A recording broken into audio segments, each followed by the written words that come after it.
Hey there, and welcome to Mez Studios. Today we are going to talk about prehistory, the time before written records were kept. And we'll talk about what historians do and don't know about this time period. As you may know from my other videos, I absolutely love ancient Egyptian history. So when it comes to the topic of prehistory, I'm a bit biased because that's the point at which the story of humanity shifts from something I know a lot about to something I know nothing about. But that doesn't mean I cannot talk about it. Here we go. I've mentioned it in some of my other videos, but to put it simply, there are three main ways to learn about the past. The first one is through archaeology, the second one is through physical evidence left behind by our ancestors, and the third one is through studying texts. In order for something to count as history, it must be documented in some way, shape, or form. And unfortunately, until about 5,000 years ago, human beings did not really keep records. There are some rare exceptions, such as the very early Indus script, but they are so under-deciphered that they cannot help us with this particular topic. Thus, the time before these writing systems emerged is called prehistory. As archaeologists, we don't want to start with nothing, though, right? We want to start with the earliest evidence of our species. For that, we turn to the fossil record. Our earliest ancestor, known as Homo sapiens, emerged in Africa somewhere between 300 and 200,000 years ago. These early humans used rudimentary tools made of stones and bones, but they didn't leave behind much else for us to find. They lived during a time known as the Stone Age, which lasted all the way up until around 4,000 years ago. It is divided into three periods: the Paleolithic, Mesolithic, and Neolithic. The Paleolithic, or Old Stone Age, lasted from roughly 2.6 million to around 12,000 years ago and saw the emergence of modern humans. During this time, people were nomadic hunter-gatherers, meaning they traveled to different locations in search of food and shelter. As the Ice Age came to an end with the warming of the climate, the melting of glaciers led to dramatic environmental changes. This period of transition is known as the Mesolithic or Middle Stone Age. This lasted from roughly 12,000 to 8,000 years ago. In this period, humans started gathering more and more plants and fishing as well. And lastly, we have the Neolithic or New Stone Age. This is the period between 8,000 and 4,000 years ago when humans domesticated plants and animals, developed pottery, and eventually learned how to write. With the invention of agriculture, humans could grow their own food instead of relying on hunting and gathering. Domesticated animals also provided humans with milk, meat, and wool, and they helped them in hunting as well. People started living in permanent settlements and eventually cities. And with the development of new technologies, including metalworking, the Stone Age came to an end. But what does any of this have to do with Egypt? Well, during the Neolithic period, in the region known today as the Levant and Mesopotamia, humans started to build villages. By the end of the Neolithic period, the first cities had been built and many civilizations had emerged, such as the Sumerians in Mesopotamia, the Egyptians in Egypt, and the Indus Valley Civilization in India. Now, unlike the civilizations after it, the Indus Valley Civilization wrote in a script that has still not been deciphered, thus making it part of our prehistory. The same goes for the Anatolian civilizations that preceded the Hittites, the Kingdom of Mitanni, or even the Assyrians. Even though we know a lot about them, we cannot call what we know about them history because we cannot read their texts.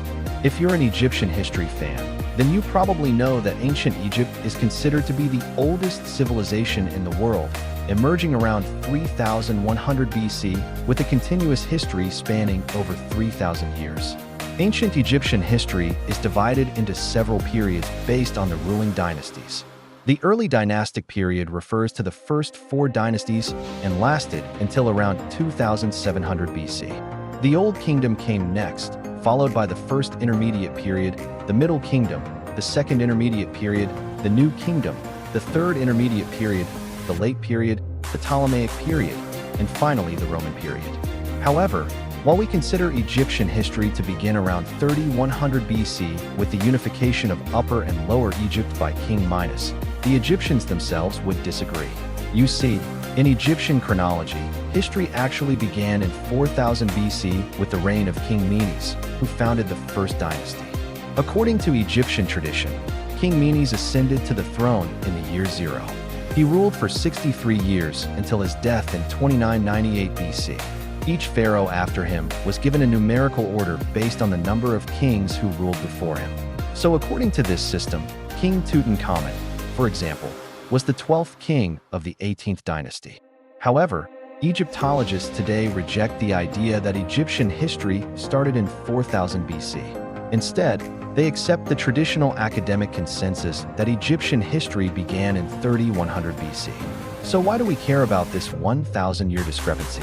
Well, to understand this, let's take a step back and see how exactly historians know the dates of events. Historical dates are established through relative dating, the process of determining the order in which past events occurred. When excavating a site, archaeologists find different artifacts in different layers of the earth. Artifacts found in lower levels tend to be older than those found in upper levels. By carefully examining these artifacts and comparing them to those found in other sites, archaeologists can establish a relative chronology. Absolute dating, on the other hand, aims to determine the precise age of an artifact or event. It helps us understand when exactly something took place. There are various methods for absolute dating, but the most commonly used one is radiocarbon dating, also known as carbon dating. This method is based on the fact that organic materials like wood and bone contain isotopes of carbon.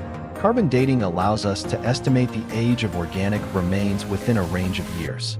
However, it is important to note that the accuracy of carbon dating can be affected by various factors, and it is generally considered reliable up to around 50,000 years ago. Beyond this range, its accuracy decreases significantly. Now let's get back to the Egyptian king list.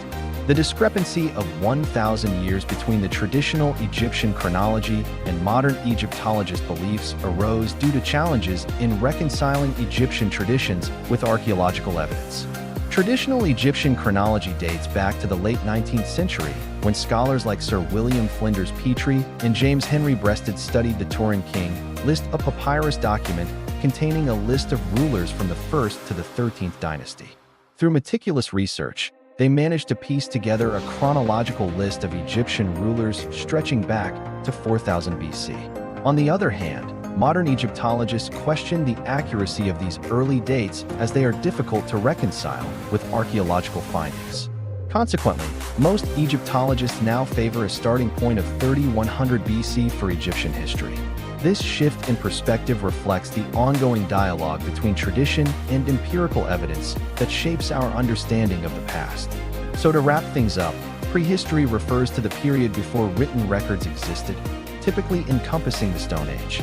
It covers the early stages of human development from tool making to the beginnings of agriculture, civilization, and literacy.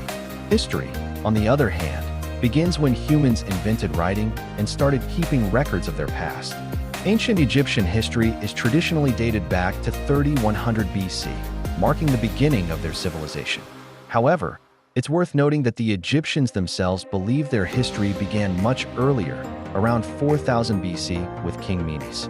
The discrepancy arises from challenges in reconciling Egyptian traditions with modern archaeological evidence. While carbon dating organic materials is useful, its reliability decreases beyond 50,000 years.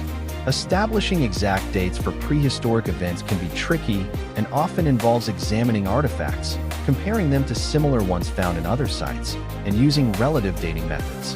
Understanding the difference between prehistory and history helps us appreciate the vast span of human development and the challenges involved in studying these ancient periods. What about other civilizations? When did they start? Do you think the people of other civilizations would have different opinions on when their history began? What about you? When do you think Egyptian history began? Let me know in the comments below. And that's all for today. If you enjoyed this video, give it a thumbs up.